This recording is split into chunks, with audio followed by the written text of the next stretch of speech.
Pemirsa Trijaya, kita ikuti informasi dalam Trijaya Update. Anda bisa like maupun subscribe di YouTube Trijaya FM. Ya. Baik, saudara para terdakwa ya, penasihat hukum, juga JPU ya. Hari ini acaranya adalah putusan. Ya. Putusan sudah siap untuk dibacakan. Namun perlu saya sampaikan bahwasanya dalam pembacaan putusan ini nanti kita sepakati nanti langsung, artinya ada pembacaan pembuka, tetapi untuk keterangan saksi dan sebagainya cukup barang bukti merujuk pada putusan, fakta-fakta, dan langsung nanti ke pertimbangan hukumnya. Oke? Ya. Putusan sudah siap sekitar 1000 halaman lebih. Ya. Ya. Baik. Untuk para terdakwa juga tolong agar didengarkan.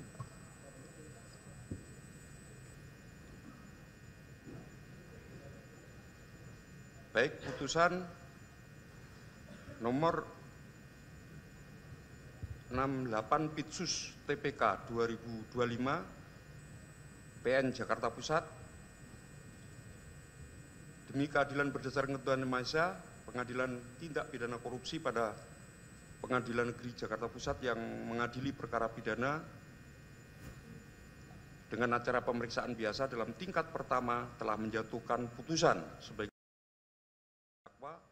terdakwa 1 Ira Puspadewi, lahir di Malang 12 Desember 67, perempuan, warga negara Indonesia, tempat tinggal di Jalan Anggrek Raya nomor 23, Kecamatan Duren Sawit, Jakarta Timur, dan apartemen Mitra Oasis Residen, agama Islam, pekerjaan Direktur Utama PT ASDP Indonesia Ferry 2017 sampai dengan 2024. Terdakwa 2 Muhammad Yusuf Hadi, lahir di Kupang 56 tahun, laki-laki, bangsa Indonesia, tempat tinggal Cempaka Putih,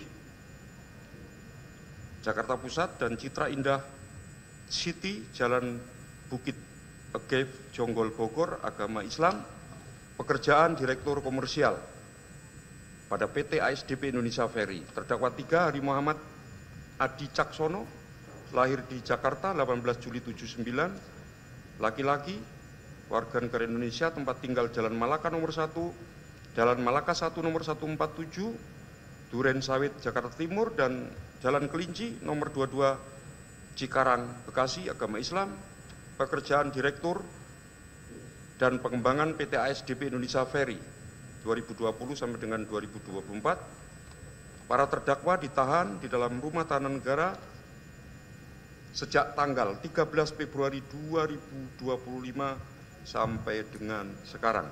Para terdakwa dalam perkara ini didampingi oleh para advokat penasihat hukumnya, yaitu Dr. Susilo Aribowo SH MSI, Dodi Priambodo SH, Nila Prasna Paramita SH, Gunadi Wibakso SH CN, Kabul Pujianto SH, Agus Sujatmoko, Kuncoro Adi Prakoso, Kartika Citranada, Farida Rahmawati, dan seterusnya, dan kawan-kawan yang beralamat di Geraha Deka Jalan TB Simatupang, Kaving 8 Kebagusan, Jakarta Selatan, berdasarkan surat kuasa tanggal 7 Juli 2025 yang telah terdaftar di Kepanitraan Pengadilan Negeri Jakarta Pusat, Pengadilan Tindak Pidana Korupsi pada Pengadilan Negeri Jakarta Pusat setelah membaca surat penetapan Ketua Pengadilan Tindak Pidana Korupsi, penetapan Majelis Hakim, dan berkas-berkas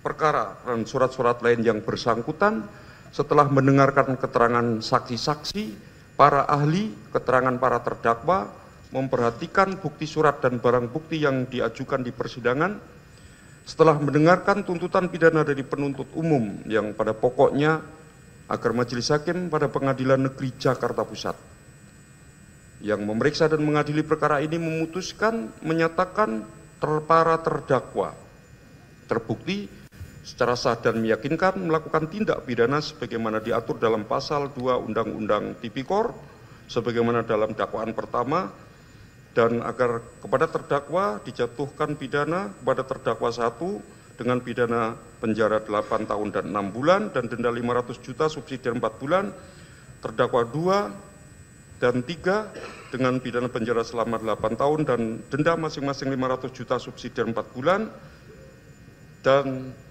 barang bukti sebagaimana termuat di dalam tuntutan jaksa penuntut umum. Menimbang bahwa setelah mendengar pembelaan pribadi dari terdakwa 1, terdakwa 2, dan terdakwa 3, berikut pembelaannya dari penasihat hukum terdakwa yang dibacakan dan dilampirkan di persidangan tanggal 6 November 2025 yang selengkapnya pembelaan tersebut sebagaimana termuat di dalam putusan ini dan akan dipertimbangkan lebih lanjut di dalam pertimbangan.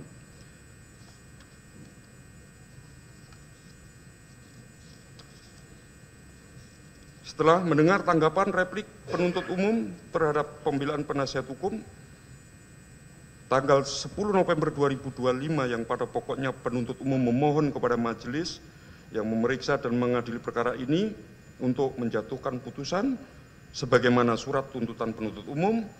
Setelah mendengar tanggapan penasihat hukum para terdakwa dan tanggapan para terdakwa atas replik penuntut umum tertanggal 13 November 2025 yang pada pokoknya sebagaimana termuat di dalam putusan ini. Menimbang bahwa para terdakwa diajukan ke persidangan dengan dakwaan sebagai berikut. Pertama, perbuatan para terdakwa sebagaimana diatur dalam pasal 2 ayat 1 jungto pasal 18 Undang-Undang 31 tahun 99 tentang tindak pidana korupsi yang telah diubah dengan Undang-Undang nomor 20 tahun 2001 tentang perubahan atas Undang-Undang nomor 31 tahun 99 tentang tindak pidana korupsi, atau kedua, sebagaimana diatur dalam pasal 3 Undang-Undang Tindak Pidana Korupsi, untuk selengkapnya dakwaan tersebut sebagaimana termuat di dalam putusan ini. Menimbang bahwa terhadap dakwaan penuntut umum, para terdakwa dan atau penasihat hukumnya tidak mengajukan keberatan atau eksepsi walaupun telah diberikan haknya. Menimbang bahwa oleh karena persidangan dilanjutkan dan untuk membuktikan dakwaan, jaksa penuntut umum telah menghadirkan saksi-saksi sebagai berikut. Saksi-saksi mana telah memberikan keterangan di bawah sumpah, yakni 1 saksi Lalu Sudarmadi, saksi Nandang, saksi Dewi Andriani, Wing Antareksa, Christine Huta Barat, Imelda Alini Pohan, Evi Dwijayanti, Lilis Musiani, M. Farid Fanani, Aldo Yohanes Mumuh, Hendriawan Nur Kuncoro, Kokoh Pribadi, Endra Suprianto, Ahsin Silahudin, Bestari Nirmala Santi, Cahyati Bunyamin, William Benedictus Reta Nubun, Muhammad Sarip, Muhammad Ridwan, Heribertus Eri Hestianto, Ardian Budi Sulistyo, Muhammad Islamuddin, Fadila Putra Kusuma Wardana, Sri Rahayu Lin Astuti, Francis Wijaya, Aji, Diana Rosa, Abdul Honi, Rudi Susanto, Juni Satriawan, Alwi Yusuf, Oki Rinaldi, yang keterangan mana sebagaimana termuat di dalam putusan ini. Menimbang bahwa penuntut umum telah mengajukan ahli di persidangan yang telah memberikan pendapat di bawah sumpah, yang pada pokoknya ahli tersebut adalah Insinyur Wasis Dwi Aryawan MSc PhD, Miftah Aulani Rahman, dan Kusdianto Setiawan. Keterangan ahli tersebut sebagaimana termuat di dalam putusan ini. Menimbang bahwa atas penetapan majelis hakim, JPU juga telah menghadirkan saksi ahli dari BPK, yakni Teguh Siswanto, Dian Kartika Sari Widyanirum, yang masing-masing keterangan atau pendapat ahli sebagaimana termuat di dalam putusan ini. Menimbang bahwa para terdakwa mengajukan ahli yang pada pokoknya telah memberikan keterangan di bawah sumpah, ahli tersebut adalah Profesor Renal Kasali, Dr. Eko Sumbodo, A. Hutoyo Hadi, SHMSI, Dr. Dian Puji Nugroho, Profesor Dr. Nindyo Pramono, dan Amin Sunaryadi, yang masing-masing keterangan ahli sebagaimana selengkapnya termuat di dalam putusan ini dan dianggap telah dibacakan. Menimbang bahwa para terdakwa mengajukan saksi adecat yang pada pokoknya telah memberikan keterangan di bawah sumpah. Saksi-saksi tersebut adalah 1. Ilham Fauzi, Hendra Prasetyo, Lutfi Pratama Adi Subarkah, Zulfidon, Teresia Damayanti, dan Selvi Arifin. Menimbang bahwa di persidangan para terdakwa juga telah memberikan keterangan mana selengkapnya sebagaimana termuat di dalam putusan ini dan telah dianggap dibacakan. Menimbang bahwa penuntut umum selain mengajukan saksi ahli juga mengajukan barang bukti mana sebagaimana tersebut. Nomor 1, barang bukti berupa 2 lembar asli invoice Mercedes-Benz sampai dengan bukti 1175, 1 bundel asli sertifikat hak milik atas satuan rumah susun nomor 286 Kelurahan Menteng, Kota Jakarta Pusat. Bukti-bukti mana selengkapnya sebagaimana termuat di dalam putusan ini. Menimbang bahwa penasihat hukum para terdakwa di dalam persidangan dan disampaikan di dalam pledoi atau dupliknya telah menghadirkan barang bukti sebagai berikut. Barang bukti BB1 keputusan Menteri BUMN selaku rapat umum pemegang saham sampai dengan BB nomor 72. Lampiran berikutnya bukti L1 rencana jangka panjang perusahaan RJDP PT ASDP Indonesia Ferry 2014-2018 sampai dengan bukti lampiran L29. Bukti-bukti mana sebagaimana termuat di dalam putusan ini dan termuat seluruhnya di dalam berkas. Menimbang bahwa selanjutnya majelis hakim akan meneliti keterangan saksi, keterangan ahli, surat-surat yang diajukan serta barang bukti dalam persidangan dan keterangan para terdakwa serta petunjuk berdasarkan hal-hal tersebut diperoleh fakta-fakta hukum mana sebagaimana termuat di dalam putusan ini.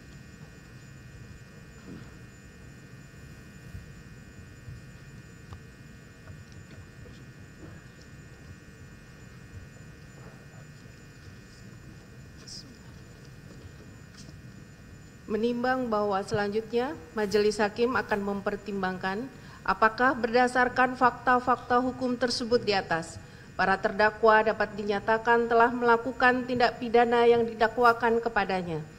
Menimbang bahwa selanjutnya segala sesuatu yang tercatat dalam berita acara persidangan ini merupakan bagian yang tidak terpisahkan dan dianggap menjadi satu kesatuan dalam putusan ini. Menimbang bahwa terdakwa 1, Ira Puspadewi, terdakwa 2, Muhammad Yusuf Hadi, dan terdakwa 3, Hari Muhammad Adi Caksono, telah didakwa melakukan tindak pidana korupsi secara bersama-sama dengan surat dakwaan disusun dalam bentuk dakwaan alternatif, yaitu: pertama, bahwa perbuatan para terdakwa sebagaimana diatur dan diancam pidana dalam pasal 2 ayat 1 jungto pasal 18 Undang-Undang Nomor 31 Tahun 1999 tentang pemberantasan tindak pidana korupsi sebagaimana telah diubah dengan Undang-Undang Nomor 20 Tahun 2001 tentang perubahan atas Undang-Undang Nomor 31 Tahun 99 tentang pemberantasan tindak pidana korupsi jungto pasal 55 ayat 1 ke 1 KUH pidana. Atau kedua, bahwa perbuatan para terdakwa sebagaimana diatur dan diancam pidana dalam pasal 3 jungto pasal 18 Undang-Undang Nomor 31 Tahun 1999 tentang pemberantasan tindak pidana korupsi sebagaimana telah diubah dengan Undang-Undang Nomor 20 Tahun 2001 tentang perubahan atas Undang-Undang Nomor 31 Tahun 1999 tentang pemberantasan tindak pidana korupsi junto pasal 55 ayat 1 ke 1 KUH pidana.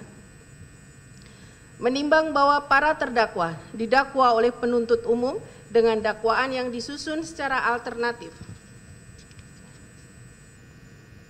maka terlebih dahulu majelis hakim akan mempertimbangkan pilihan dakwaan yang dianggap paling sesuai dengan fakta-fakta yang relevan secara yuridis yang terungkap di persidangan dengan pertimbangan sebagai berikut. Menimbang bahwa dakwaan alternatif pertama, yaitu melanggar ketentuan pasal 2 ayat 1 jungto pasal 18 Undang-Undang Nomor 31 Tahun 1999 tentang pemberantasan tindak pidana korupsi sebagaimana telah diubah dengan Undang-Undang Nomor 20 Tahun 2001 tentang perubahan atas Undang-Undang Nomor 31 Tahun 1999 tentang pemberantasan tindak pidana korupsi jungto pasal 55 ayat 1 ke 1 KUH pidana.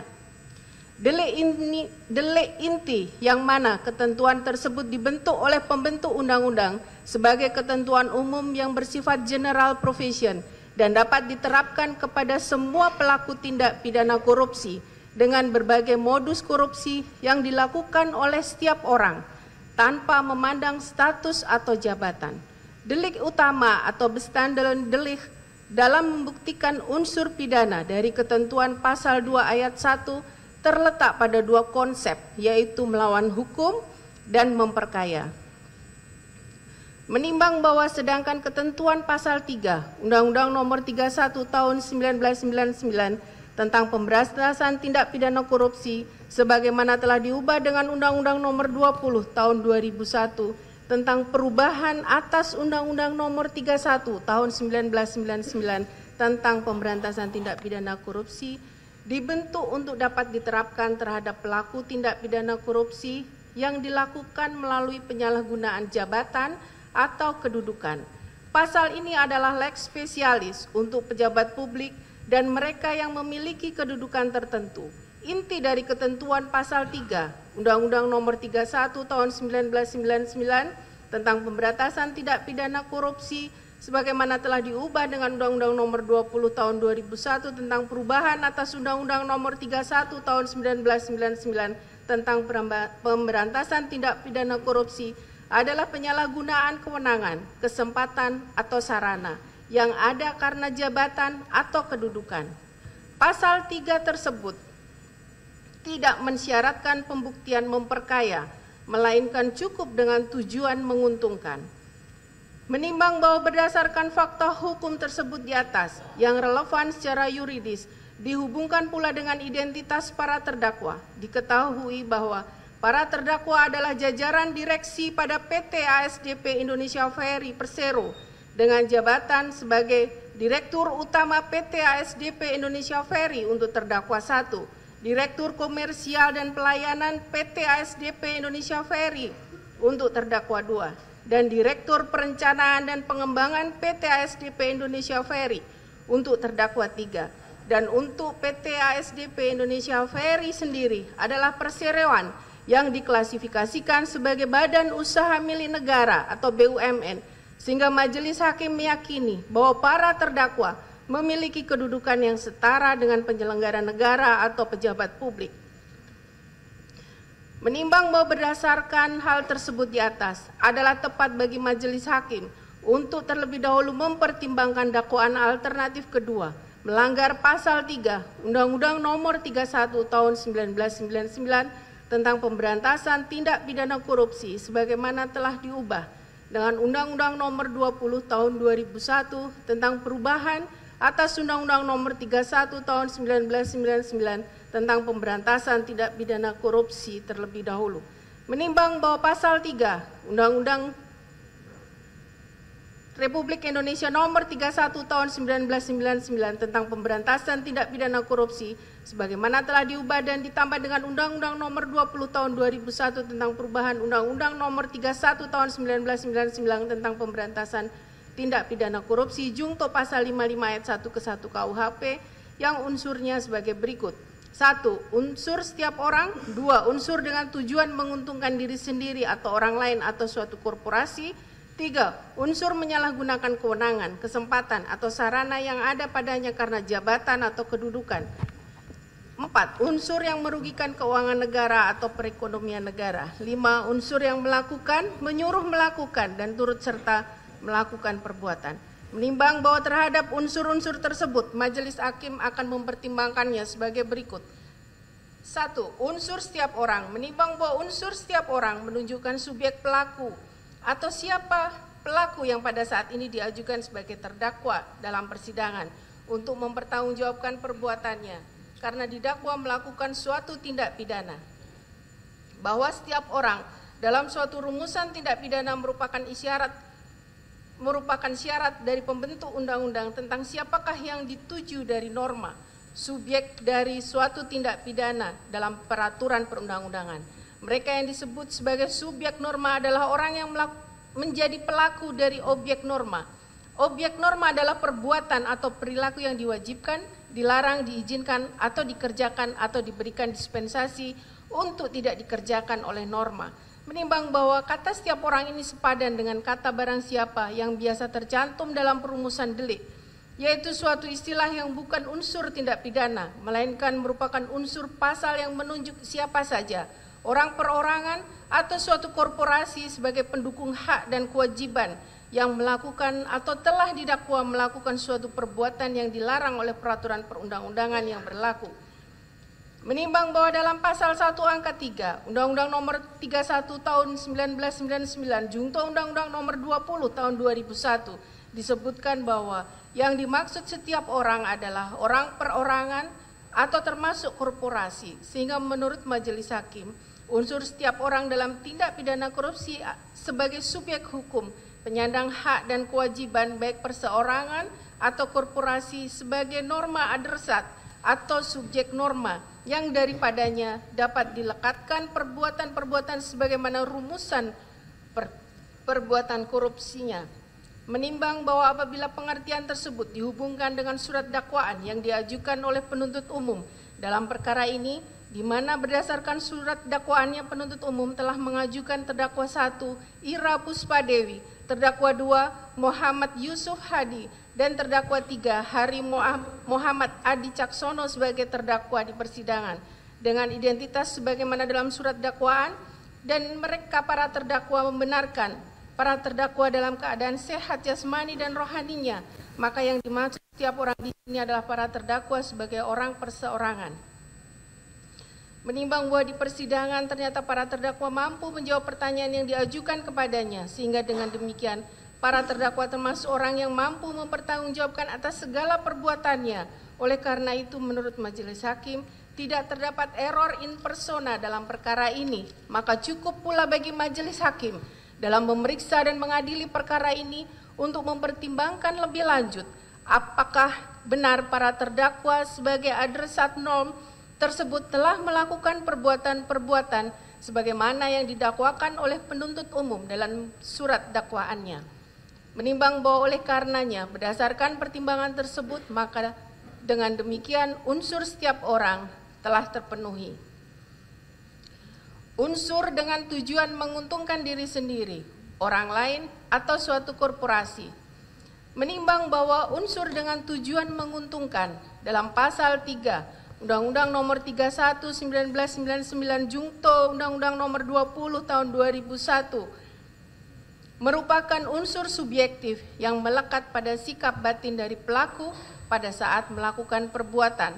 Kata tujuan dalam unsur ini harus ditafsirkan sebagai kesengajaan dengan tujuan yang berarti pelaku secara sadar mengetahui dan menghendaki timbulnya akibat berupa keuntungan bagi subjek hukum tertentu. Kehendak tersebut merupakan motor penggerak utama dari dilakukannya perbuatan penyalahgunaan wewenang. Menimbang bahwa frasa menguntungkan harus diartikan sebagai memperoleh suatu manfaat, faedah atau laba yang tidak sah atau tidak seharusnya diterima oleh subjek hukum tersebut. Keuntungan ini tidak harus bersifat material atau dalam bentuk uang tunai, namun perolehan fasilitas, status, atau manfaat non-material lainnya yang timbul dari perbuatan tersebut sudah dapat dikategorikan sebagai keuntungan. Menimbang bahwa unsur ini bersifat alternatif yang ditandai dengan penggunaan kata atau, maknanya adalah pembuktian unsur tersebut bersifat alternatif, sehingga tidak diwajibkan untuk membuktikan bahwa keuntungan tersebut dinikmati sekaligus oleh diri sendiri, orang lain, dan suatu korporasi. Selain itu, perbuatan menguntungkan tersebut dilakukan dengan menyalahgunakan kewenangan, dan keuntungan yang diperoleh itu bisa berupa uang, pemberian hadiah, fasilitas, dan kenikmatan lainnya. Berdasarkan jurisprudensi Mahkamah Agung Republik Indonesia tanggal 29 Juni 1989 nomor 813 Kapit 87, yang dimaksud menguntungkan diri sendiri atau orang lain atau suatu badan cukup dinilai dari kenyataan yang terjadi atau dihubungkan dengan perilaku para terdakwa sesuai dengan kewenangan yang dimilikinya karena jabatan atau kedudukan. Menimbang bahwa yang dimaksud dengan diri sendiri adalah si pembuat, orang lain adalah orang lain dari si pembuat, sedangkan korporasi dalam pasal 1 ayat 1 Ketentuan Umum Undang-Undang Pemberantasan Tindak Pidana Korupsi adalah kumpulan orang dan atau kekayaan yang terorganisasi baik merupakan badan hukum maupun bukan badan hukum. Menimbang bahwa dari keterangan saksi-saksi, keterangan para terdakwa, serta barang bukti yang diajukan di persidangan, terungkap fakta hukum sebagai berikut. 1. Bahwa pada awal tahun 2018 telah terdakwa 1 dilantik sebagai Direktur Utama PT ASDP, Saudara Aji menemui terdakwa 1 di kantor pusat PT ASDP untuk mengucapkan selamat dan sekaligus menyampaikan usulan agar PT ASDP mengakuisisi PT Jembatan Nusantara dengan alasan tidak ada generasi penerus yang meneruskan perusahaan. Namun atas permintaan tersebut terdakwa 1 belum memberikan tanggapan. 2. Bahwa sebelum melakukan penilaian, Aji menghubungi Muhammad Syarif dan mengirimkan file nilai 30 kapal dari 53 kapal Jembatan Nusantara dan afiliasinya sebesar 2,103 triliun, serta menyampaikan bahwa PT ASDP berharap dapat mengakuisisi kapal-kapal dan trayek lintasan kapal-kapal PT Jembatan Nusantara, yang kemudian Muhammad Syarif memerintahkan Kokoh pribadi dan Ahsin Silahuddin untuk membuat penghitungan nilai kapal mendekati penghitungan Aji. 3. Bahwa dalam chat WhatsApp tanggal 4 Mei 2021, Muhammad Syarif menyampaikan kepada Kokoh pribadi untuk tanda kutip dekatkan, dalam kurung mendekatkan, nilai hasil penilaian dengan penilaian sebelumnya yang ada selisih atau gap sekitar 600 miliar, di mana maksud permintaan tersebut adalah untuk menanyakan apakah nilai penilaian yang dilakukan tim sudah bagus atau belum dibandingkan dengan penilaian sebelumnya dari PT Jembatan Nusantara. 4. Bahwa hasil penilaian KJP PMB Pro tersebut ternyata cenderung menggunakan harga pembanding yang jauh lebih tinggi ketimbang harga kapal dengan range ukuran dan tahun yang sama milik PT ASDP yang sama-sama dilakukan penilaian oleh KJP PMB Pro dalam periode yang kurang lebih berdekatan, di mana berdasarkan analisis ahli Miftah Aulani Rahman, sekitar 97% dari 40 kapal PT Jembatan Nusantara dinilai dengan nilai yang jauh melebihi nilai yang diterapkan oleh KJP PMB Pro untuk PT ASDP. 5. Bahwa berdasarkan hasil tax due diligence yang dilakukan oleh PricewaterhouseCoopers pada bulan April atau Mei 2021, ditemukan adanya potensi kurang bayar pajak PT Jembatan Nusantara dari tahun 2018 sampai 2020 dengan total sebesar 71 miliar rupiah yang mencakup berbagai jenis pajak seperti potensi sanksi administrasi, potensi PPh badan terutang atas pelaporan pengampunan pajak, potensi PPh badan atas pendapatan non-operasional, ketiadaan laporan penentuan harga transfer, potensi PPh badan atas klaim asuransi kapal yang terbakar, Potensi PPh Badan atas penghapusan uang utang pihak yang mempunyai hubungan istimewa, potensi pajak penghasilan final atas penjualan tanah dan bangunan kepada pihak lain yang mempunyai hubungan istimewa, dan lain-lain.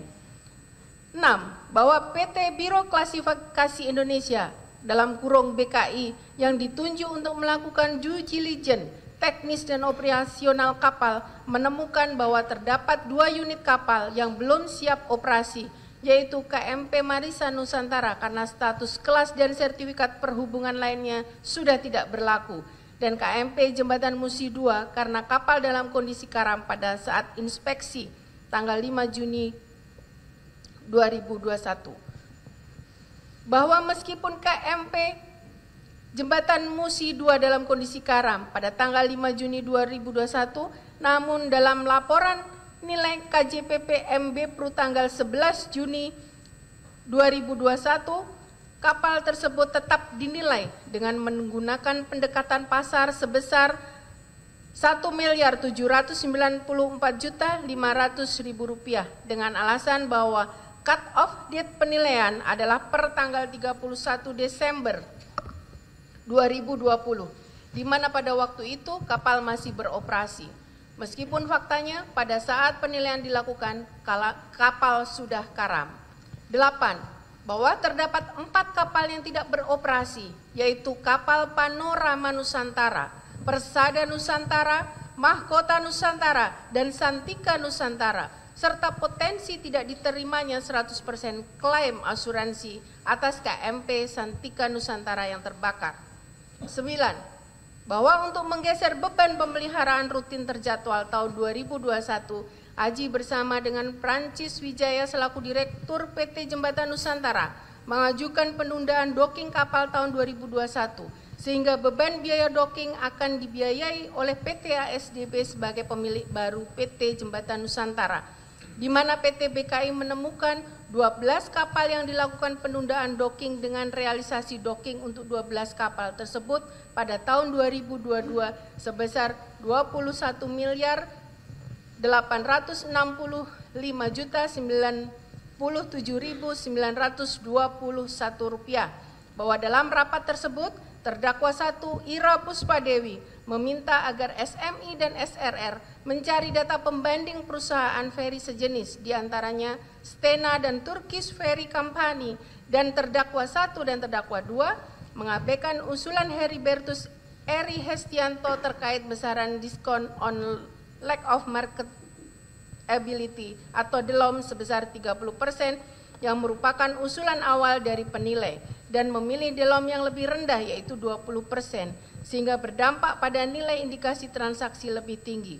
Bahwa nilai DELOM sebesar 20% yang dipilih tersebut sebenarnya tidak tepat, karena untuk kondisi perusahaan seperti PT Jembatan Nusantara yang cenderung tidak tradable atau cenderung tidak gampang untuk diperdagangkan karena bukan emiten dari bursa, range yang lebih mencerminkan adalah 20-40%. Namun terdakwa 1, terdakwa 2, terdakwa 3 sengaja memilih diskon DELOM di angka 20% atau yang paling rendah, meskipun telah disadari konsekuensinya bahwa akan berdampak pada harga transaksi menjadi lebih mahal. 12. Bahwa KJPP SRR menggunakan asumsi pertumbuhan pendapatan atau growth sebesar 6% yang bertolak belakang dengan data historis pendapatan tahun 2016-2019 yang menunjukkan tren pertumbuhan yang cenderung stagnan dan turun, di mana tahun 2017 tidak ada persentase pertumbuhan karena merupakan data terakhir audit report. Tahun 2018 tumbuh 5,94%, tahun 2019 tumbuh 3,24%, dan tahun 2020 tumbuh minus 4,64% akibat dampak KSU dengan PT ASDP dan pandemi COVID. 13. Bahwa dalam percakapan WhatsApp tanggal 11 Oktober 2021 dan 12 Oktober 2021 antara Aldo Yohanes Mumuh, anggota tim akuisisi ASDP, dengan Heribertus Eri Hestianto, KJPP SRR, terungkap bahwa ada permintaan skenario, tanda kutip, tolong mungkin ada skenario kalau value akuisisi di skema 1,8 triliun dan 2 triliun, kira-kira beban bunganya berapa? Tanda tanya dalam tanda petik. Yang diminta sebelum adanya meeting antara SRR dan ASDP, di mana Heribertus Eri menyampaikan simulasi yang saya bikin. Di mana Heribertus Eri menyampaikan, tanda petik, simulasi yang saya bikin sesuai permintaan Pak Mek semalam, Mas, tanda petik. Dan tanda petik, Pak Mek meminta seperti apa? Tanda tanya. Jadi sensitivitas berdasar investasinya berdasarkan penilaian dengan range di 0 sampai 25%, kelipatan 5%. Yang percakapan tersebut menunjukkan bahwa terdakwa 3 meminta dibuatkan 6 skenario dengan delom antara 0 sampai 25% supaya bisa dijadikan ancer-ancer negosiasi harga. 14. Bahwa tanggal 22 Maret 2019 terdakwa 1 dan terdakwa 2 bersama dengan Aji melakukan rapat pembahasan akuisisi PT Jembatan Nusantara di kantor PT ASDP yang dihadiri beberapa direktur PT ASDP, dan atas penawaran tersebut terdakwa 1 menyarankan untuk dilakukan kerjasama usaha atau KSU terlebih dahulu dengan maksud meningkatkan performa operasional dan keuangan PT Jembatan Nusantara, sehingga pada saat akan dilakukan akuisisi performa PT Jembatan Nusantara terlihat baik. 15. Bahwa dalam pelaksanaan KSU periode 1 November 2019 sampai Januari 2021, PT ASDP memberikan prioritas untuk penempatan kapal-kapal milik PT JN pada waktu yang strategis dan mengatur muatan kapal yang menguntungkan PT JN, sehingga dengan adanya pengaturan muatan tersebut akan meningkatkan pendapatan kapal PT JN serta meningkatkan revenue sharing delta kepada PT ASDP. Padahal sebelum KSU, PT ASDP selalu memprioritaskan kapal-kapal miliknya sendiri pada jam-jam strategis. Menimbang bahwa berdasarkan fakta-fakta hukum yang relevan secara yuridis tersebut di atas, Majelis Hakim berpendapat bahwa unsur dengan tujuan menguntungkan diri sendiri atau orang lain atau suatu korporasi dalam pasal 3 Undang-Undang Nomor 31 Tahun 1999 Jungto 20 2001 harus dibuktikan melalui kausalitas antara penyalahgunaan kewenangan para terdakwa dengan timbulnya keuntungan bagi pihak lain yang pada saat bersamaan menimbulkan kerugian negara.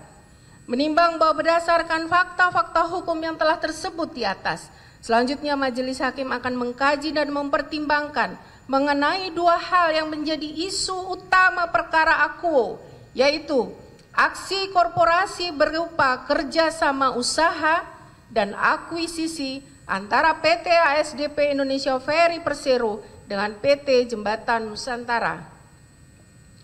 Menimbang bahwa selanjutnya Majelis Hakim akan mencari benang merah esensi permasalahan utama dalam perkara akuo dikaitkan dengan delik inti Pasal 3 Jungto Pasal 8 Undang-Undang Nomor 31 1999 Jungto Undang Nomor 20 2001, yaitu apakah aksi korporasi yang dilakukan PT ASDP Indonesia Ferry dalam fase KSU dan fase akuisisi telah dilakukan oleh para terdakwa secara nyata menguntungkan diri sendiri atau orang lain atau suatu korporasi.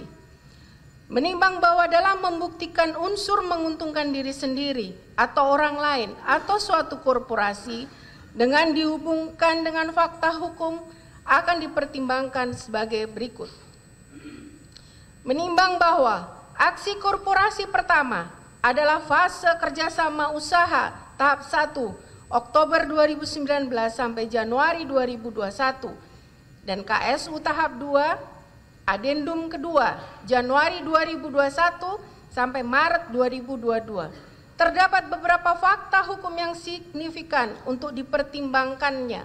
Di antaranya adalah 1. Berdasarkan keterangan saksi Lalu Sudarmadi selaku Komisaris Utama PT ASDP di persidangan pada pokoknya menerangkan bahwa sejak tahun 2016 Saksi Lalu Sudarmadi telah mendapatkan informasi dari Komisaris PT ASDP Indonesia Ferry terkait adanya pertimbangan akuisisi PT Jembatan Nusantara, di mana kondisi kapal PT Jembatan Nusantara sudah berumur tua, bahkan ada kapal PT JN yang lebih tua dibanding kapal PT ASDP.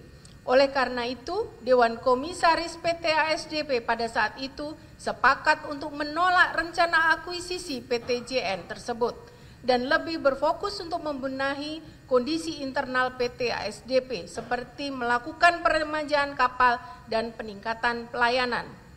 Selain itu, Dadang S.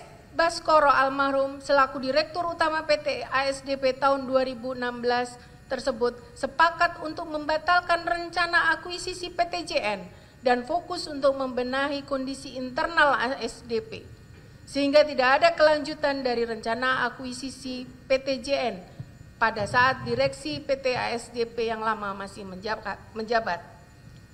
2. Bahwa namun pada awal 2018, setelah terdakwa 1 dilantik sebagai Direktur Utama PT ASDP, Saudara Aji datang menemui terdakwa 1 di kantor pusat ASDP untuk mengucapkan selamat dan sekaligus menyampaikan usul agar PT ASDP mengakuisisi PT JN dengan alasan tidak ada generasi penerus yang meneruskan perusahaan. Namun atas penawaran tersebut terdakwa 1 belum memberikan tanggapan. Bahwa terdakwa 1, Ira Puspadewi dalam kewenangannya selaku Direktur Utama menyarankan dilakukannya kerjasama usaha terlebih dahulu sebelum berlanjut pada tahap akuisisi. Bahwa terdakwa 1 sebagai Direktur Utama menyetujui serta menerbitkan keputusan direksi atau KD nomor 86 yang menggantikan KD nomor 35. Perubahan KD ini bertujuan untuk mempermudah pelaksanaan kerjasama usaha dengan PT JN. Bahwa KD 86 menambahkan ketentuan pengecualian persyaratan yang semula diwajibkan dalam KD 35, termasuk kewajiban penyampaian laporan keuangan oleh mitra, proses evaluasi studi kelayakan atau feasibility study oleh PT ASDP Indonesia Ferry, serta persetujuan melalui komisaris untuk kerjasama kapal. Bahwa terdakwa 1 bersama terdakwa 2 dan terdakwa 3 melakukan pembahasan dan penandatanganan perjanjian kerjasama usaha pengoperasian kapal pada tanggal 23 Agustus 2019 antara PT ASDP dengan PT JN dan afiliasinya sebelum adanya persetujuan Dewan Komisaris. Bahwa penandatangan perjanjian KSU yang dilakukan terdakwa 1 mendahului persetujuan atau izin dari komisaris, padahal sesuai ketentuan penetapan hasil pemilihan mitra yang bernilai lebih dari 25 miliar memerlukan persetujuan Dewan Komisaris. Meskipun terdakwa 1 menanggapi bahwa perjanjian KSU tanggal 23 Agustus 2019 belum melanggar aturan karena belum mencantumkan nilai atau objek tertentu. Ahli auditor forensik menyoroti perjanjian tersebut tidak memiliki klausul biaya dan dinyatakan akan diatur terpisah. Namun komitmen nominal KSU tahap pertama diperkirakan mencapai 130 miliar. Bahwa adanya surat permohonan persetujuan kepada Komisaris Utama PT ASDP tanggal 20 September 2019 tidak menyatakan bahwa KSU merupakan upaya penjajakan akuisisi PT JN dan hal tersebut diketahui oleh terdakwa 1. Sedangkan surat permohonan persetujuan kepada Menteri BUMN tanggal 11 Oktober 2019 yang juga disahkan dan ditandatangani oleh terdakwa 1 secara eksplisit menyatakan bahwa PT ASDP sedang dalam masa orientasi atau penjajakan kemungkinan proses akuisisi kapal sebagai upaya meningkatkan pertumbuhan usaha non-organik yang diawali dengan kerjasama usaha pengoperasian kapal dalam periode terbatas. Bahwa selain itu, selama pelaksanaan KSU periode 1 dan 2, PT ASDP memberikan prioritas untuk penempatan kapal-kapal milik PT JN serta PT ASDP pada waktu yang strategis di pelabuhan yang dikelola PT ASDP. Kebijakan tersebut menguntungkan performa PT JN dalam peningkatan pendapatan kapal PT JN dan afiliasinya sehingga memudahkan akuisisi sebagaimana keterangan saksi Francis Wijaya, bahwa meskipun kondisi keuangan PTJN dan afiliasinya dinilai tidak sehat secara keseluruhan dan kemungkinan besar PTJN menggunakan perusahaan afiliasi untuk meminjam uang karena kesulitan meminjam ke bank, karena perusahaan dalam kondisi rugi, PT ASDP tetap melanjutkan KSU sebagaimana keterangan Saudara Wing Antariksa, bahwa dalam skema KSU, PT ASDP harus membiayai terlebih dahulu biaya operasional PT Jembatan Nusantara melalui model reimbursement. Skema ini dinilai memiliki resiko tinggi bagi PT ASDP, sebagaimana telah disampaikan pula oleh VP Manajemen Resiko, Saksi Dewi Aryani dengan hasil analisa resiko berwarna merah dan kuning. Bahwa resiko yang diidentifikasi meliputi resiko tidak tertagihnya kewajiban mitra KSU belum didukung kajian yang valid dan andal, serta sumber dana KSU tidak tercantum dalam RKAP. Hal tersebut bersesuaian pula dengan keterangan saksi Wing Antariksa. Bahwa terdakwa 2, Saudara Muhammad Yusuf Hadi, pernah menyampaikan kepada PTJN untuk tidak mempermasalahkan selisih perhitungan revenue sharing delta, karena permasalahan tersebut dapat menimbulkan penilaian negatif terhadap PTJN yang akan dilanjutkan dengan tahap akuisisi. Bahwa sedari awal terdakwa 1 lebih menyarankan KSU dengan pertimbangan mempersiapkan PTJN agar baik secara performa operasional dan keuangan, sehingga pada saat akuisisi dilaksanakan, performa PTJN sudah terlihat baik karena proses akuisisi langsung dinilai rumit.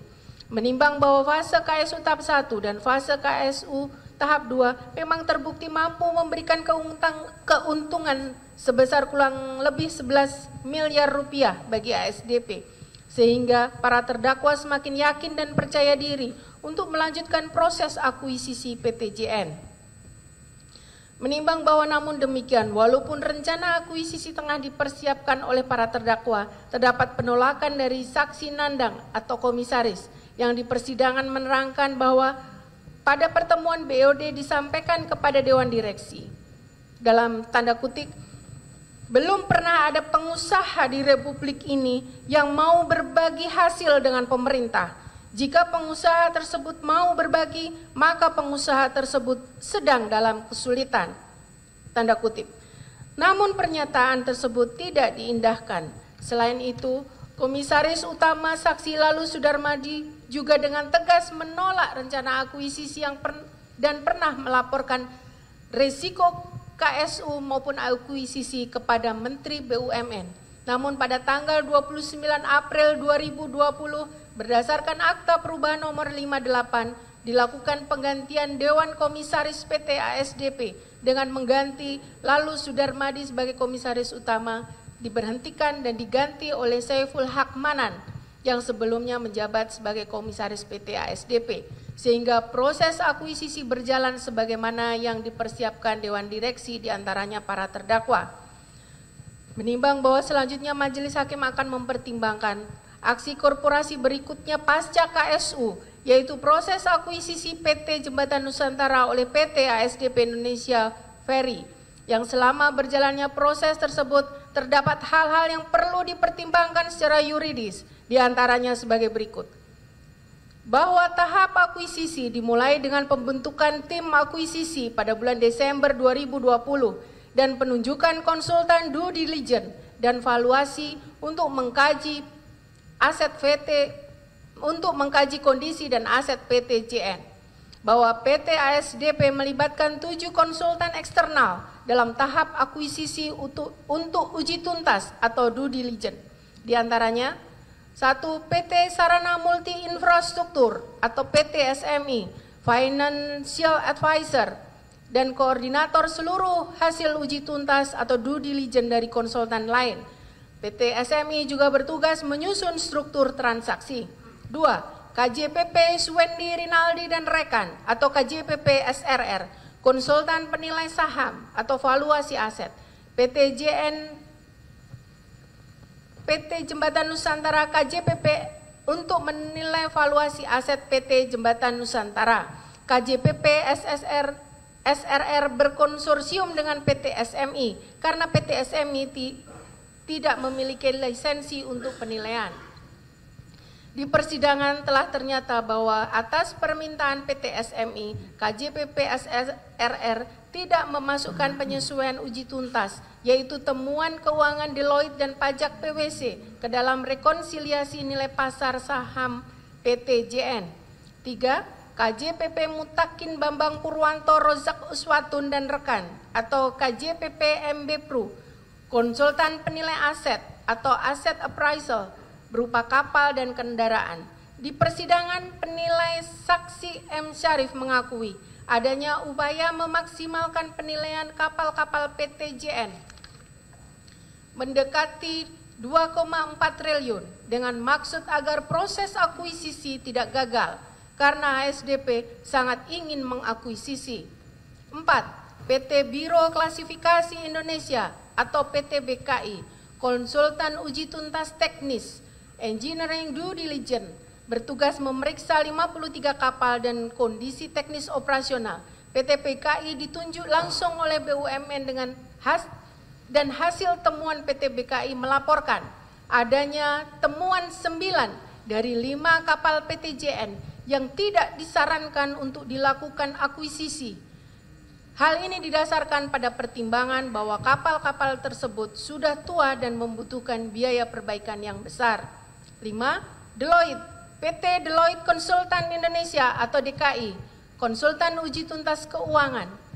Hasil uji tuntas menyarankan terkait kapal Marisa Nusantara, jika tidak ada rencana pengoperasian, klien sebaiknya tidak menyertakan kapal ini dalam transaksi dan ditemukan selisih atas piutang usaha dan uang muka BBM yang tercatat dan selisih piutang usaha tersebut disarankan dimasukkan dalam valuasi karena merupakan aset tanpa nilai di masa mendatang. 6. PwC PricewaterhouseCoopers, konsultan uji tuntas perpajakan. PwC menemukan potensi resiko kurang bayar perpajakan PT JN.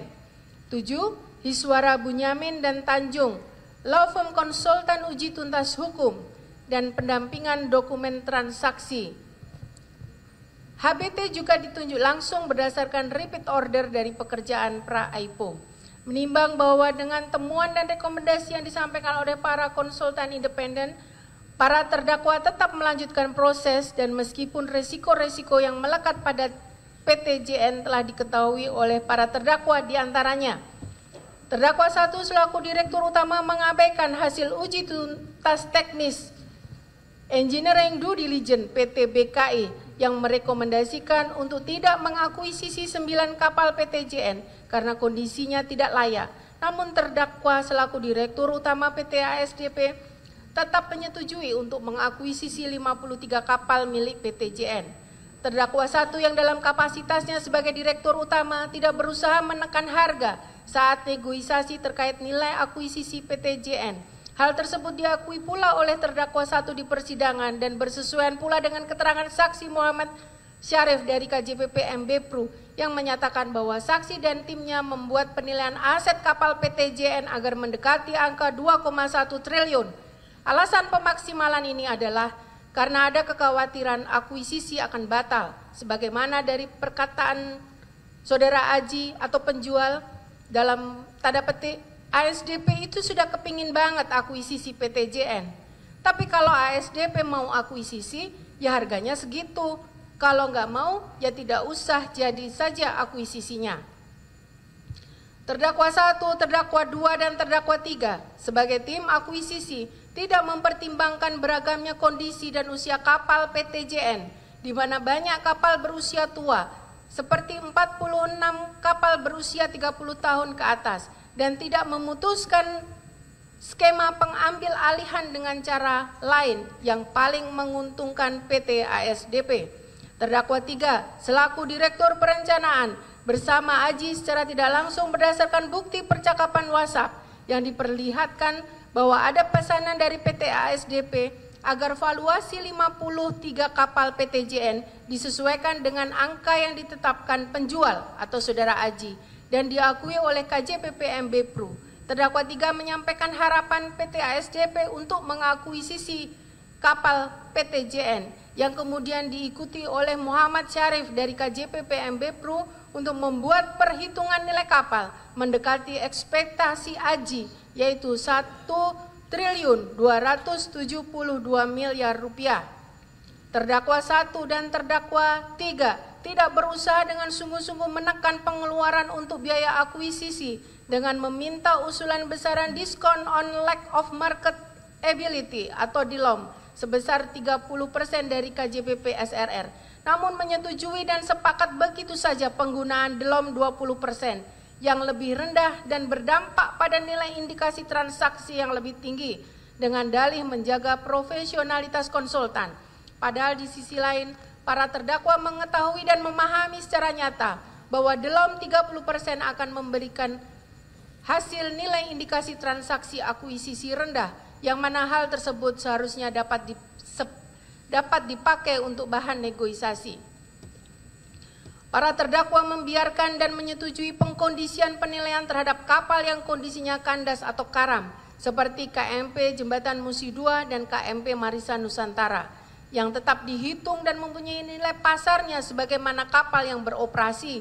Selain itu, berdasarkan hasil pemeriksaan uji kepatuhan dari BPK ditemukan adanya rekomendasi untuk penyelesaian kapal Mahkota Nusantara yang sampai perkara ini disidangkan masih belum dapat dimanfaatkan oleh PT ASDP Indonesia Ferry. Terdakwa 3 bersama terdakwa 2 mengabaikan temuan uji tuntas due diligence mengenai potensi kurang bayar pajak dari PwC dan beban keuangan dari Deloitte untuk dijadikan penyesuaian pengurang nilai valuasi saham. Padahal seharusnya temuan ini digunakan sebagai amunisi negosiasi untuk menawar harga akuisisi dengan lebih rendah. Namun hal tersebut tidak dilakukan oleh para terdakwa. Menimbang bahwa berdasarkan pertimbangan tersebut di atas, seluruh rangkaian tindakan dan kebijakan yang diambil para terdakwa selama fase KSU tahap 1 dan tahap 2 serta proses akuisisi telah menunjukkan bahwa para terdakwa mendudukkan dan memposisikan PT Jembatan Nusantara sebagai satu-satunya target akuisisi yang mutlak harus tercapai dan tidak mencari target pembanding lainnya. Hal ini terungkap di persidangan bahwa nilai akuisisi diputuskan mendekati nilai yang diminta oleh saudara Aji, penjual atau pemilik PT JN. Sehingga berbagai kekurangan yang ada di dalam internal PT JN diupayakan oleh para terdakwa untuk dipermak dan di make up agar nampak bahwa PT JN adalah perusahaan penyeberangan yang layak untuk diakuisisi oleh BUMN sekelas PT ASDP Indonesia Ferry dan keputusan akuisisi bukan keputusan yang salah. Menimbang bahwa namun demikian tindakan-tindakan para terdakwa tersebut disadari atau tidak lebih banyak memberikan keuntungan kepada PT JN yang termanifestasikan dalam bentuk-bentuk sebagai berikut. Para terdakwa menyepakati nilai akuisisi secara final dengan saudara Aji sebesar 1.272 miliar rupiah. Kesepakatan harga ini terjadi bahkan sebelum ada penilaian final dari konsultan valuasi saham SMI dan KJPP SRR tanpa ada upaya menawar harga dengan berbagai kondisi temuan yang semestinya dapat dijadikan pengurang harga. Bahwa bantuan operasional untuk PT JN melalui mekanisme reimbursement dan pengalihan beban hutang melalui KSU seolah-olah menghidupkan kembali kondisi keuangan PT JN. Bahwa pengalihan kewajiban utang yang cukup besar, yaitu diketahui bahwa PT JN memiliki utang perbankan sekitar 583 miliar per 31 Desember 2020 pada BNI, BRI, BSI melalui berita acara negosiasi dan kesepakatan final. Utang sebesar 500 miliar kepada BNI, BRI, BSI diteruskan oleh PT JN baru dalam kurung yang sudah dimiliki oleh PT ASDP. Utang sebesar 83 miliar kepada OK Bank dan CSUL akan direfinancing oleh PT ASDP. Sesuai BAP, seluruh utang dan piutang PT JN menjadi hak dan kewajiban PT ASDP selaku pembeli atau perusahaan yang mengakuisisi PT JN. bahwa pengalihan beban perawatan kapal dengan penundaan docking rutin tahunan 12 kapal milik PTJN dengan tujuan agar beban peliharaan terjadwal tahun 2021 dialihkan kepada PT ASDP sebagai pemilik baru PTJN, bahwa penanggungan biaya perbaikan oleh ASDP atas kapal-kapal yang diakuisisi ternyata memiliki riwayat perawatan yang buruk dan banyak kerusakan tersembunyi, termasuk kapal yang kondisinya kandas atau karam seperti KMP Jembatan Musi II dan KMP Marisa Nusantara.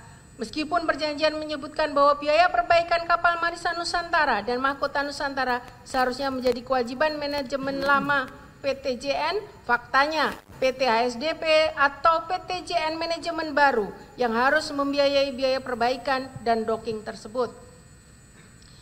Menimbang bahwa secara keseluruhan tindakan para terdakwa yang melonggarkan prosedur, mengabaikan peringatan risiko, memaksakan KSU untuk meningkatkan kinerja PTJN dan mengkondisikan penilaian aset telah menciptakan situasi di mana Saudara Aji dan PTJN menerima pembayaran akuisisi yang sangat besar dan berhasil melepaskan utang serta beban operasional yang seharusnya menjadi tanggung jawab Saudara Aji dan PTJN.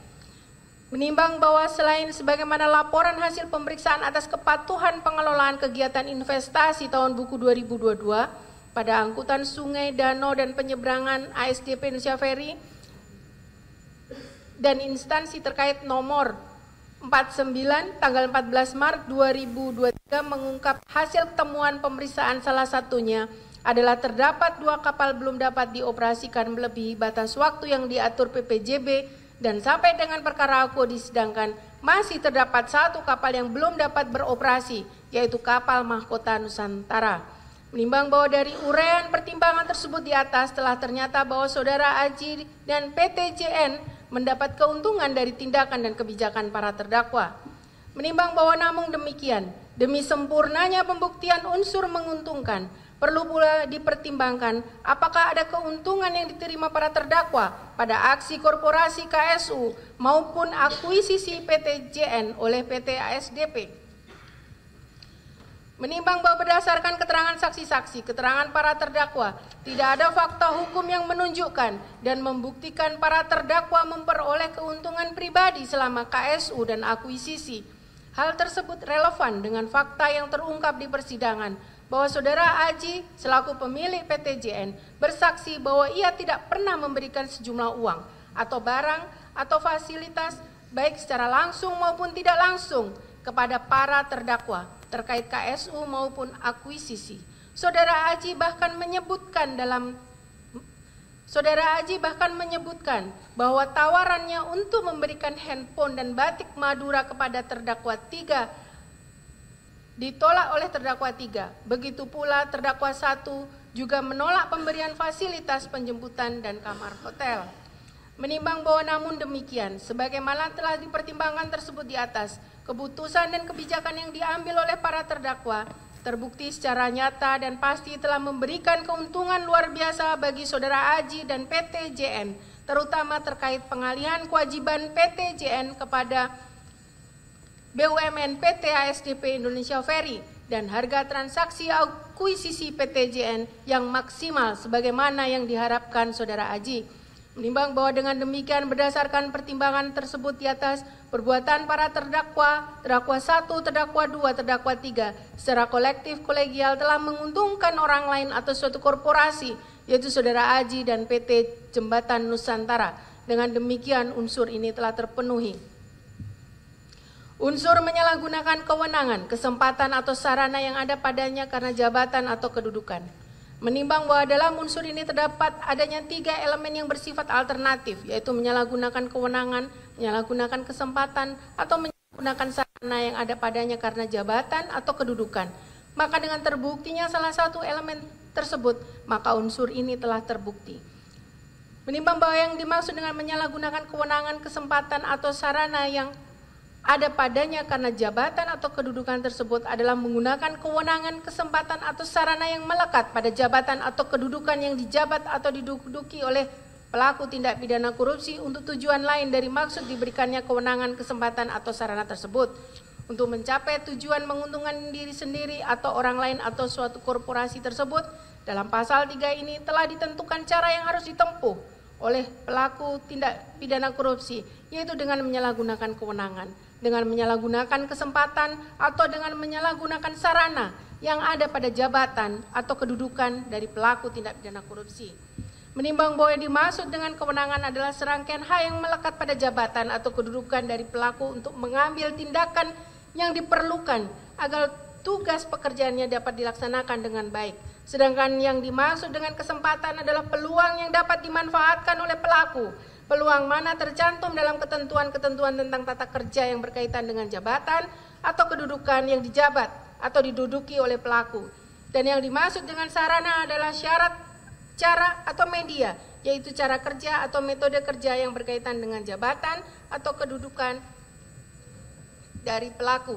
Menimbang bahwa kewenangan hanyalah dimiliki oleh subjek hukum orang pribadi dan kewenangan berkaitan dengan jabatan atau kedudukan yang dimiliki oleh seseorang, yang berarti subjek hukum dengan kategori khusus secara personal ini tidak berlaku untuk semua orang, tetapi hanya bagi orang yang memiliki jabatan atau kedudukan tertentu atau orang yang memiliki kualitas pribadi tertentu, yakni hanya ditujukan terhadap seseorang yang memiliki suatu jabatan atau kedudukan karena jabatan atau kedudukan itu dia memiliki kewenangan atau hak untuk melaksanakan perbuatan-perbuatan tertentu dalam hal dan untuk melaksanakan tugas-tugasnya. Menimbang bahwa yang dimaksud dengan kesempatan adalah peluang atau tersedianya waktu yang cukup dan sebaik-baiknya untuk melakukan perbuatan tertentu. Orang yang karena memiliki jabatan atau kedudukan, yang karena jabatan atau kedudukannya itu mempunyai peluang atau waktu yang sebaik-baiknya untuk melakukan perbuatan-perbuatan tertentu berdasarkan jabatan atau kedudukannya itu. Apabila peluang yang ada ia gunakan untuk melakukan perbuatan lain yang tidak seharusnya dia lakukan dan justru bertentangan dengan tugas pekerjaannya dalam jabatan atau kedudukan yang dimilikinya, maka di sini telah terdapat menyalahgunakan kesempatan atau telah menyalahgunakan kesempatan karena jabatan atau kedudukan. Begitu pula orang yang memiliki jabatan atau kedudukan juga memiliki sarana atau alat yang digunakan untuk melaksanakan tugas dengan sebaik-baiknya. Perbuatan menyalahgunakan sarana karena jabatan atau kedudukan terjadi apabila seseorang menggunakan sarana yang ada pada dirinya karena jabatan atau kedudukan untuk tujuan-tujuan lain di luar tujuan yang berhubungan dengan pekerjaannya.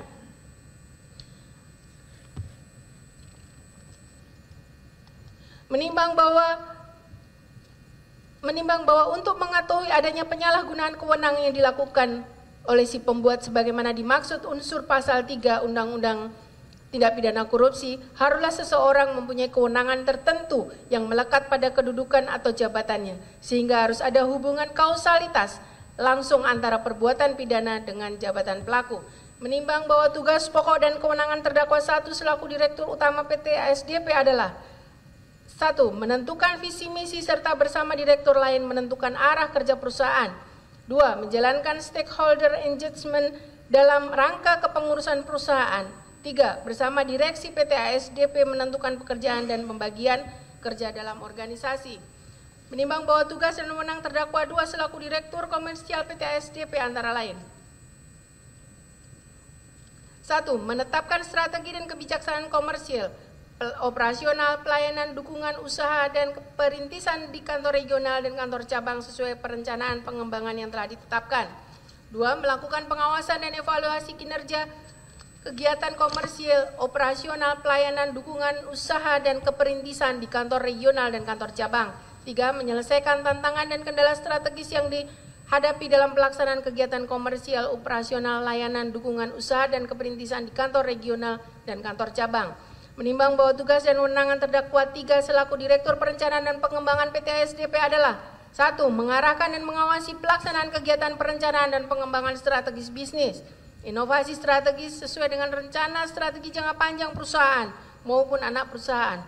2. Menetapkan strategi pengembangan usaha untuk pencapaian pertumbuhan perusahaan melalui kajian atas program perusahaan yang telah disusun. 3. Mengevaluasi implementasi strategi dan melakukan penyelarasan terhadap pelaksanaan program perusahaan. 4. Mengarahkan dan mengawasi pelaksanaan riset dan pengembangan yang dapat dijadikan sebagai suatu ide dalam pengembangan usaha perusahaan. Menimbang bahwa dengan memperhatikan beberapa doktrin hukum tersebut di atas dalam membuktikan unsur menyalahgunakan kewenangan, kesempatan atau sarana yang ada padanya karena jabatan atau kedudukan, maka dihubungkan dengan fakta hukum sebagai berikut. 1.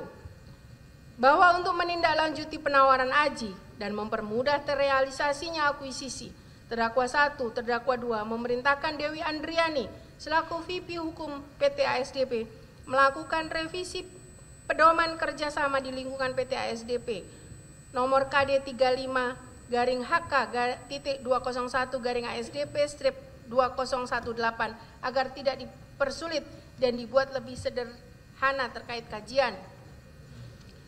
2. Bahwa tanggal 6 Maret 2019 terdakwa 1 menandatangani keputusan direksi KD nomor 86 tentang perubahan keputusan direksi KD nomor 35, di mana dalam KD 86 ini rencana kerjasama usaha dapat dilakukan tanpa adanya penyampaian proposal oleh mitra, evaluasi proposal dan feasibility study untuk kerjasama kapal, evaluasi kemampuan keuangan mitra, serta persetujuan pemilihan mitra oleh Dewan Direksi dengan klausul pengecualian khusus untuk kerjasama kapal.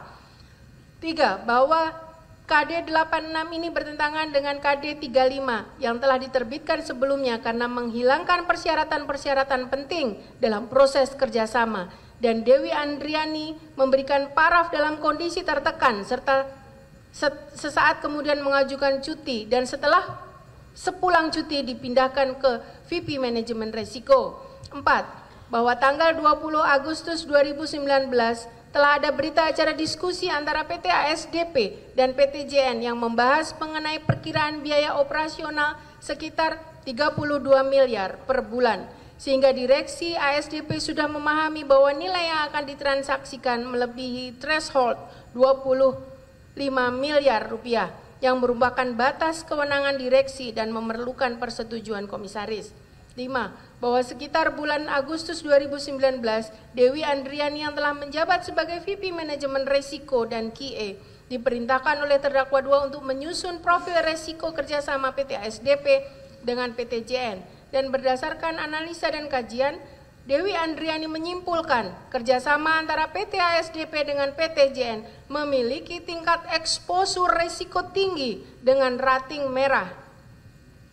6. Bahwa atas profil resiko dengan kategori resiko tinggi tersebut, Dewi Andriani dipanggil oleh Junia Satriawan, Direktur Keuangan, dan disebut sebagai VP dari Manajemen Resiko Orang Bodoh, serta dimarahin dalam rapat BOD karena mencantumkan semua peta resiko dalam status merah dan beresiko tinggi, padahal analisa resiko tersebut dibuat berdasarkan fakta dan data yang ada. 7. Bahwa strategi direksi untuk tidak mencantumkan klausul biaya dalam perjanjian tanggal 23 Agustus 2019 adalah untuk menghindari kewajiban meminta persetujuan komisaris terlebih dahulu, karena jika biaya tercantum maka nilai transaksi jelas melebihi 25 miliar dan wajib mendapat persetujuan komisaris.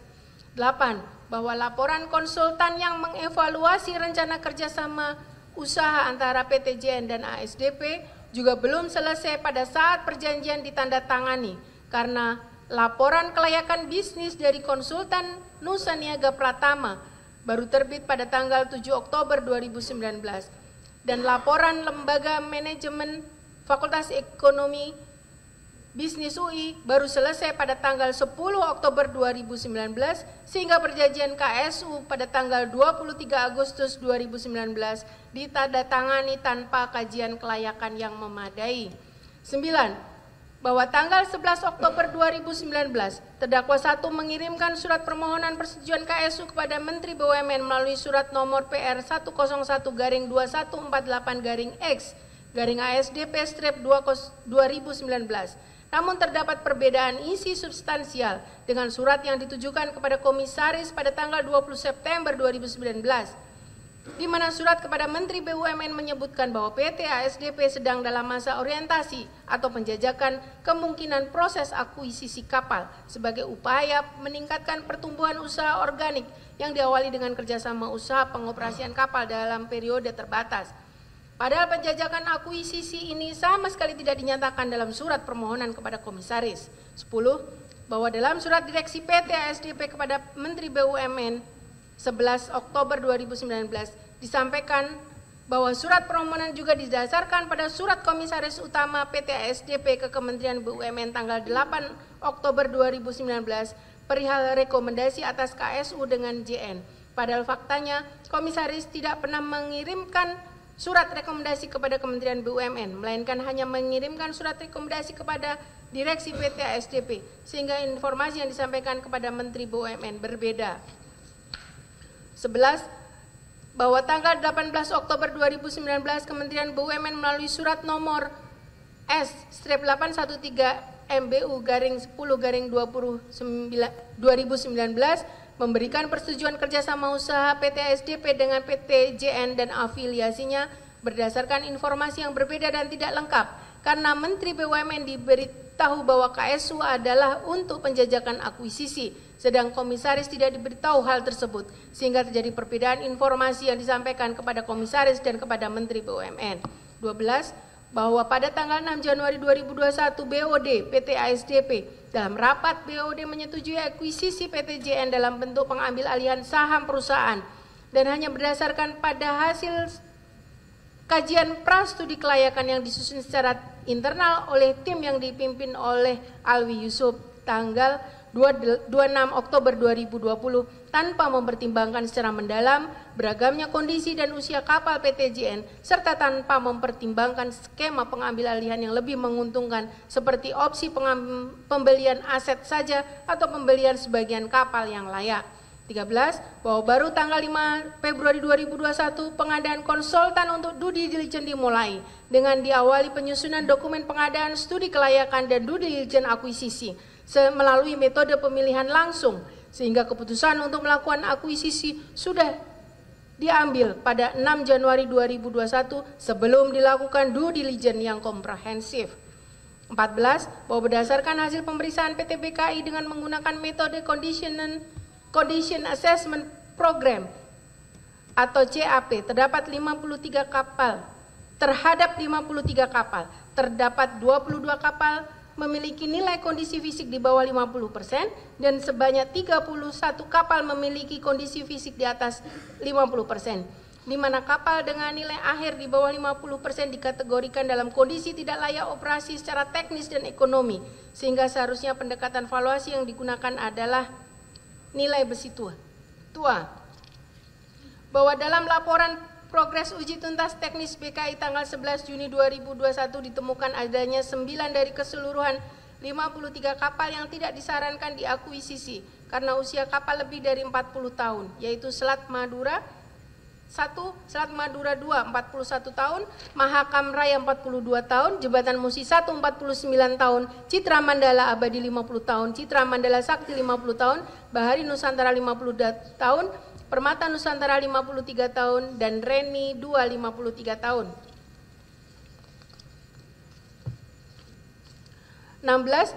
Bahwa berdasarkan hasil finansial due diligence yang dilakukan oleh Deloitte ditemukan bahwa kondisi keuangan PT JN tidak sehat, di mana menurut keterangan Aldo Yohanes Mumu sebagai orang keuangan PT ASDP ada kerugian di PT JN yang apabila diakuisisi oleh PT JN maka PT ASDP akan menanggung 2 anak yang rugi, dan data yang dilihat menyatakan PT JN akan rugi hingga 3 tahun ke depan, yang tentunya berbeda dengan laporan proyeksi laba rugi yang menyatakan positif. 17. Bahwa PT Deloitte Konsultan Indonesia yang ditunjuk untuk melakukan uji tuntas keuangan menemukan beberapa hal penting dalam 4 kali progress update yang disampaikan pada tanggal 27 Mei 2001, 4 Juni 2001, 11 Juni 2001, dan 18 Juni 2001. Antara lain, terdapat 4 kapal yang tidak beroperasi, yaitu kapal Panorama Nusantara, Persada Nusantara, Mahkota Nusantara, dan Satika Nusantara. Potensi tidak diterimanya 100% klaim asuransi atas KMP Santika Nusantara yang terbakar.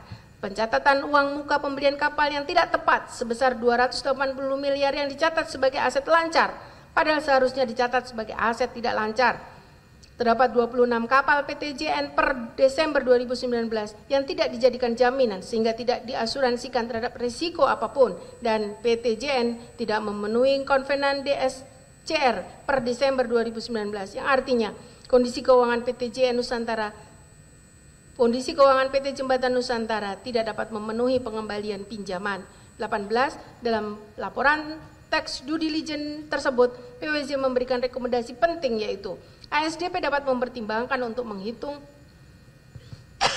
nilai penggantian terkait temuan kurang bayar perpajakan atas JN yang tidak memenuhi kewajiban perpajakan sebelum periode transaksi jual beli terjadi, yang berarti potensi kurang bayar pajak 71 miliar tersebut seharusnya menjadi pertimbangan dalam menentukan harga akuisisi.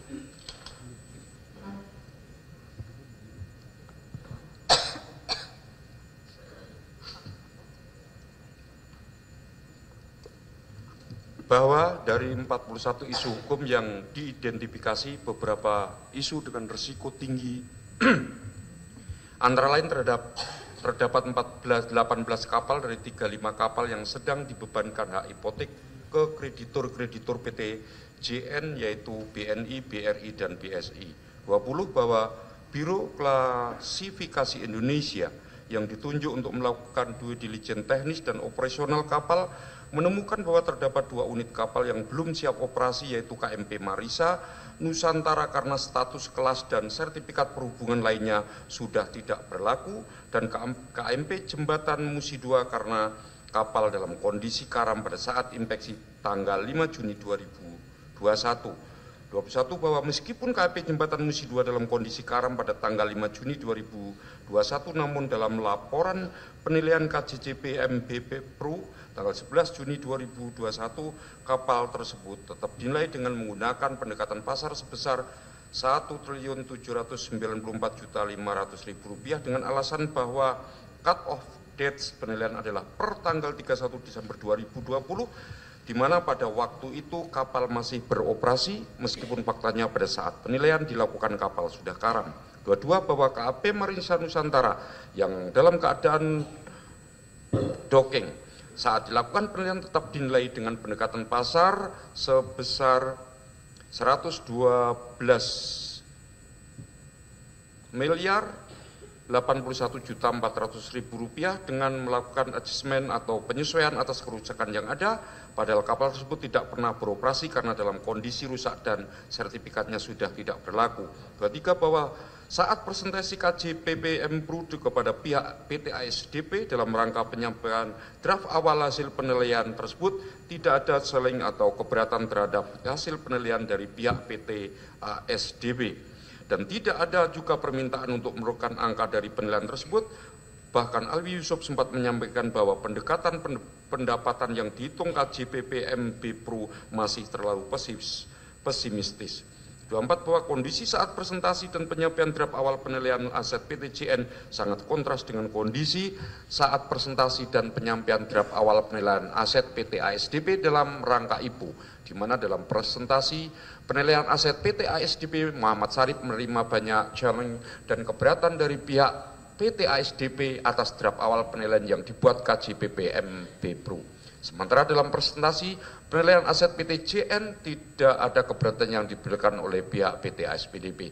25 bahwa dalam percakapan WhatsApp 11 Oktober 2021 dan 12 Oktober 2021 antara Aldo Yohanes, anggota tim akuisisi ASDP dengan Heriberitus Eriestianto, KJPP SRR, terungkap bahwa ada permintaan skenario. Tolong mungkin ada skenario kalau value akuisisi di skema 1,8 dan 2 triliun. Kira-kira beban bunganya berapa? Yang diminta sebelum adanya meeting antara SRR dan ASDP, di mana Heriberitus Eri menyampaikan simulasi yang saya bikin sesuai permintaan Pak Mek semalam, Mas. Dan Pak Mek minta seperti apa? Jadi sensitivitas berdasarkan investasinya, berdasarkan penilaian dalam ring dalam 0 sampai 25%, kelipatan 5% yang menunjukkan bahwa terdakwa 3 meminta dibuatkan 6 skenario dengan dalam antara 0 sampai dengan 25% supaya bisa dijadikan anjak-anjak negosiasi harga. 26 bahwa tanggal 20 Oktober 2021 bertempat di rumah Aji yang terletak di Kebayoran Lama, Jakarta Selatan dalam acara ulang tahun Aji yang dihadiri terdakwa 1 Terdakwa 2, 3, Junia Satriawan, dan Saipul Haq Manan, komisaris utama yang hadir sebentar lalu pulang. Akhirnya disepakati nilai akuisisi perusahaan PTJN oleh PT ASDP sebesar 1,1.272 miliar dengan beban hutang PTJN akan ditanggung oleh PT ASDP. Bahwa tanggal 22 Desember 2002 dilaksanakan pendatangan akta pengambil alihan saham nomor 138, jual beli saham nomor 139, dan pernyataan keputusan pemegang saham perubahan anggaran dasar PTJN nomor 140 yang ditandatangani oleh Junia Satriawan selaku PLT Direktur Utama PT ASDP dan Rudi Susanto selaku Direktur PT Mahkota Pratama dan PT Indonesia VIP di hadapan Notaris Judima Satria SHMKN sehingga terbit surat nomor AHU-0103/0116605 dari Kementerian Hukum dan HAM RI. Menimbang bahwa pada awal pembahasan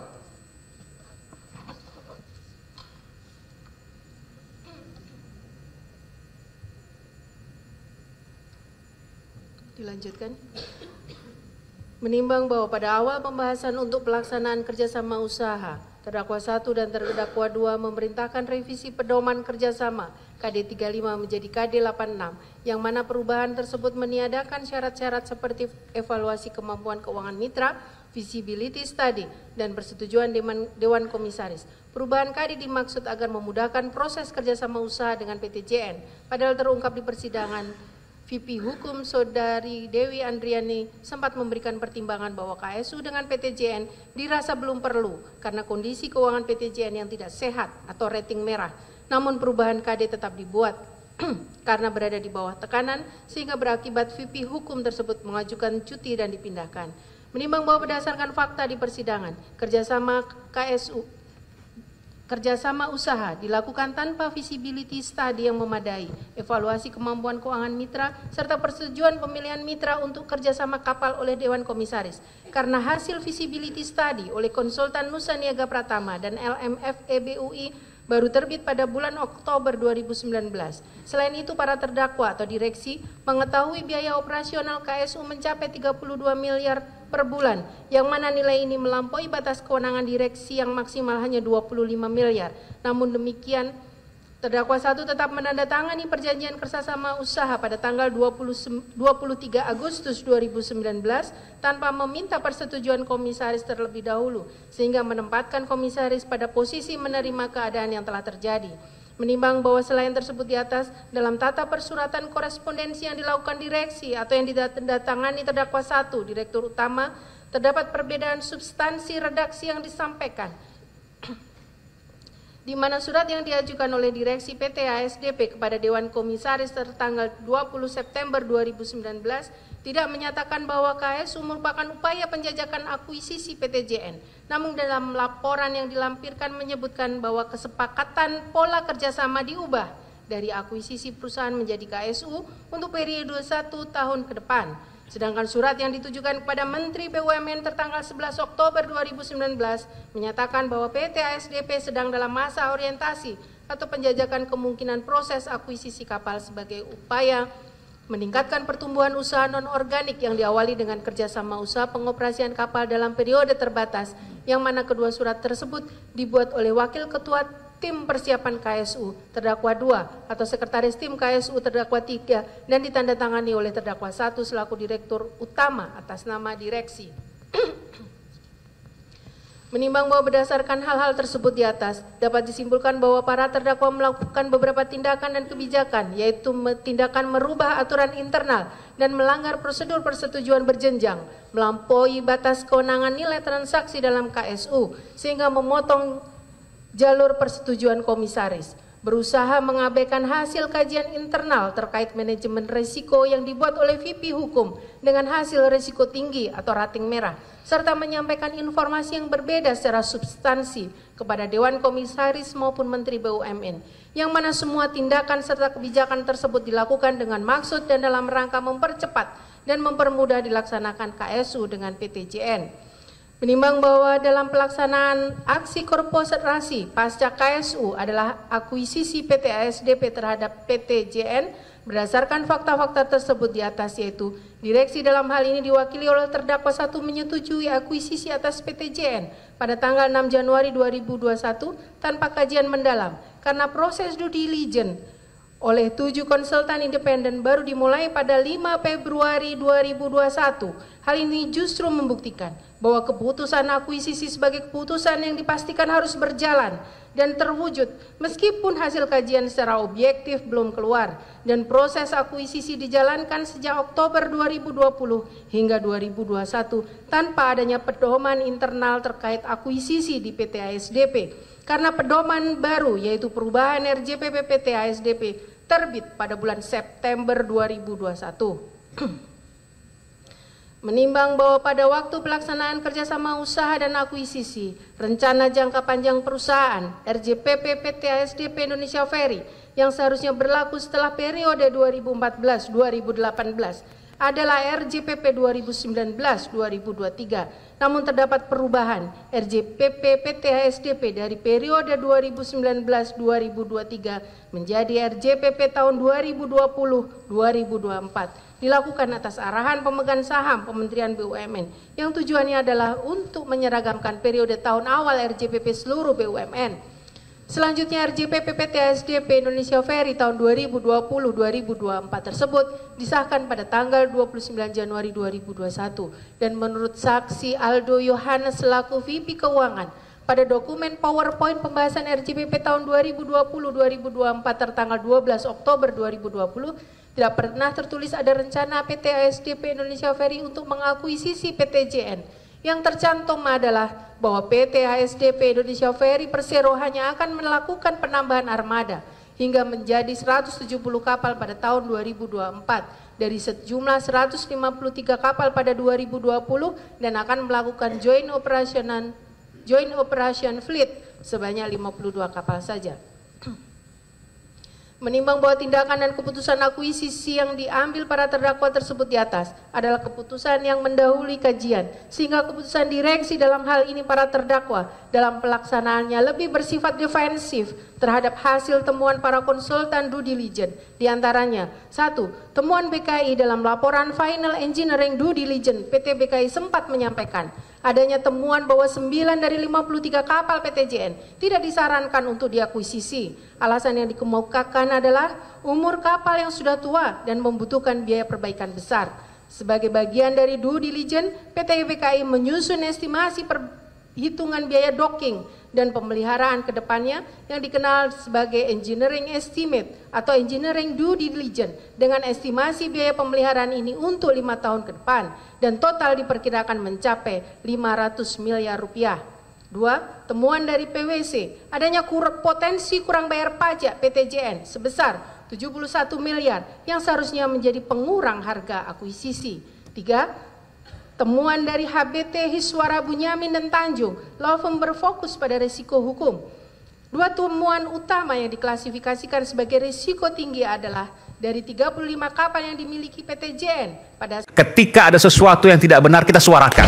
Ini bagaimana semua terangin dia sedumu ini? Ini manusia pecundang yang sangat merugikan bangsa kita ini. Saatnya jadi member eksklusif di channel YouTube Official iNews. Tantang lagi para nambah sumpah di atas Al-Quran. Dia pengen masuk TV. Konten premium yang tidak layak di live interaction. Halo pemirsa iNews, ini baru Emoji dan batch spesial reakses konten pilihan. Klik YouTube Official iNews, join member hanya Rp10.000 per bulan.